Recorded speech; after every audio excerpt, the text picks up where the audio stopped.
Well, every year during the holiday season, of course, there are an eruption of scams targeting you. The Better Business Bureau says when people are stretched for cash to buy presents for families, they often look for additional sources of cash. And that is where people are getting into trouble. Taking action for you, Eyewitness News reporter Stephen Pope joins us. And Stephen, there are scams out there. That's widely known. In fact, we even had one last night. It was a texting scam claiming to be the Citizens Community Bank just to get people's confidential information once again. There sure is, Todd. It all really boils down to con artists using the holiday season as an opportunity to prey on those desperate for cash. The sad thing is, those same people end up losing what little money they have to these scammers.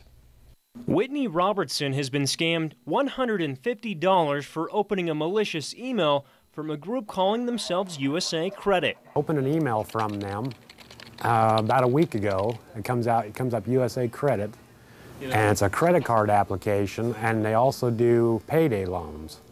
And when I opened it, I immediately deleted it, and it somehow got our account information. It's that time of the year again, and I'm not talking about Christmas trees and presents.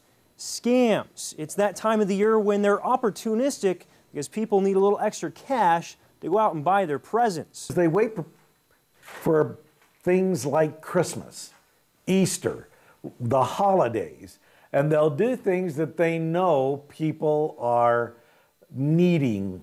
For instance, if you don't have a credit card. Went to the bank yesterday to take out some money for go shop for Christmas, and when we got there, the bank account was short.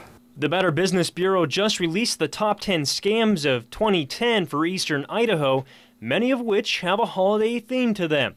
But the scam they've got the most complaints for this year is the acai berry supplement scam, which Eyewitness News first warned you about clear back in March of 2009. The scam that sends you fake diet pills and charges your bank account against your will stayed around to become the most prevalent again this year. Because once it happens to you, you just feel lost.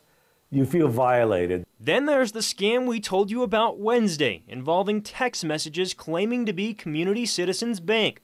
Scammers reversed the name of the local branch, Citizens Community Bank, and asked for confidential information. We contacted Mary Miller at the Pocatello branch, and she said, quote, "We don't send text messages like that.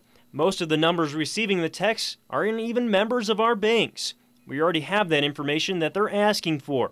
Miller went on to say that last year around the same time, they had this scam on a larger scale. But not only was it text messages, it was also voicemails.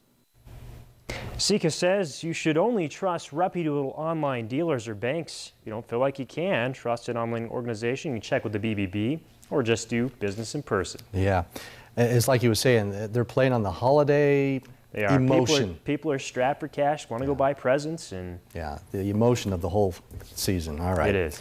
Good advice for bringing it to our attention, Stephen. Thanks. Now, of course, as we're talking about